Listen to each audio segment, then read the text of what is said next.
বরিশাল শেরেবাংলা হাসপাতাল যেন মৃত্যুর আরেক নাম, যেখানে সুস্থ মানুষ গেলেও ফেরত আসার সম্ভাবনা কম। শেরেবাংলা হাসপাতালটি যেন হয়ে উঠেছে দুর্নীতির আখড়া।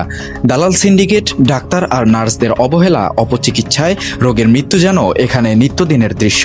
একজন ভুক্তভোগী জানান, বরিশাল শেরেবাংলা মেডিকেলে জরুরি বিভাগে রোগী নিয়ে যাওয়ার সাথে সাথে টিকিট নিতে হবে। টিকিট 10 টাকা। টিকিট নেওয়ার পর যদি রোগী ভর্তি করতে হয়, টিকিটে লেখা থাকে 15 টাকা, কিন্তু টিকিটে নেয় 20 টাকা। টিকিট নেওয়ার পর রোগীকে হুইল চেয়ারে করে ওয়ার্ডে নিয়ে গেলে 100 টাকা, আর রোগীর অবস্থা খারাপ হলে ট্রলি দিয়ে নিয়ে যেতে 200 টাকা। ওয়ার্ডে নিয়ে যাওয়ার পর রোগীর সাথে একজনের বেশি প্রবেশ করলে জনপ্রতি 100 টাকা, আর 50 থেকে 100 টাকা হলে বেড পাবেন, আর না হয় মাটিতে।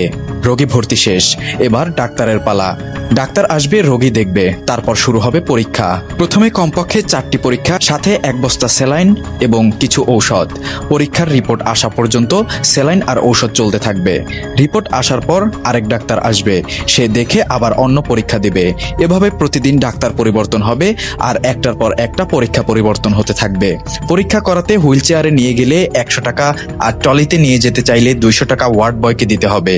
আর প্রতিদিন নতুন নতুন ঔষধ যোগ হবে। প্রতিদিন রোগীর সাথে দেখা করতে আসলে দারোয়ানকে খুশি করতে হবে, কিন্তু এখানে আমরা দারোয়ান ও আনসারদের সাথে কথা বলে জানতে পারি, কোনো রোগীর লোক কথা শুনছে না। তারা স্থানীয় প্রভাব যত তাদের ক্ষমতা আছে, তারা এখানে সেটা খাটায় আমাদের সাথে। অনেকে আসে সাথে সাথে খারাপ ব্যবহার করা শুরু করে। যখন আমরা কেটে এটা বলি যে প্রত্যেক রোগীর সাথে 2 জন করে থাকবেন, কারণ বাড়তি লোক ঢুকতে পারবেন না, তখনই তাদের মেজাজ চড়া হয়ে যায় এবং তারা আমাদের সাথে খুব রাফ বিহেভ করে। আমাদের এখানে নিয়ম হলো প্রতিটা রোগীর সাথে একজন করে রোগীর পরিচর্যার জন্য থাকবে। যদি মনে করেন রোগীর অবস্থা বেশি খারাপ হয়, সেক্ষেত্রে আমরা 2 জন করে ঢুকতে দেই। কিন্তু দেখা যাচ্ছে যে একটা রোগীর সাথে 8 থেকে 10 জন আসে, তখন মনে করেন চিকিৎসার অনেক সমস্যা হয়। আপনি আসেন, দেখে যান, সরজমিনে দেখে যান। একটা রোগীর সাথে যদি 1 জন করে আসে, সেক্ষেত্রে রোগীর ঠিক একটা রোগীর সাথে 8 জন যদি আসে, তাহলে কিভাবে চিকিৎসা দিবে? সব পরীক্ষা শেষ, এবার অপারেশনের পালা। অপারেশন করতে 6000 থেকে 7000 টাকার ঔষধ কিনে ডাক্তারের হাতে দিতে হবে, যাহা অফারের যোগ্য।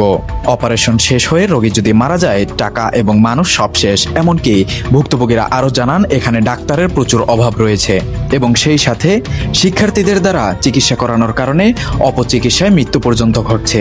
এমনকি দিনের পর দিন চিকিৎসার নামে অপচিকিৎসা দিয়ে 6 থেকে 7 দিন পরে রোগীকে এমার্জেন্সি বানিয়ে, আধমরা বানিয়ে, তারপরে তারা রোগীকে ঢাকা ট্রান্সফার করায়। আরো বলা হয়, এখানে অ্যাম্বুলেন্স 10 থেকে 11টি থাকলেও ড্রাইভার আছে মাত্র 2 জন। বাকি সব অ্যাম্বুলেন্স এখানে বিজনেস করার জন্য ভিড় করে জমে আছে। তাই বরিশালের সাধারণ জনগণ রাস্তায় নেমে এসেছে এই সিন্ডিকেটের বিরুদ্ধে রুখে দাঁড়াবার জন্য। এই সমস্যা আমাদের বরিশালের সবার।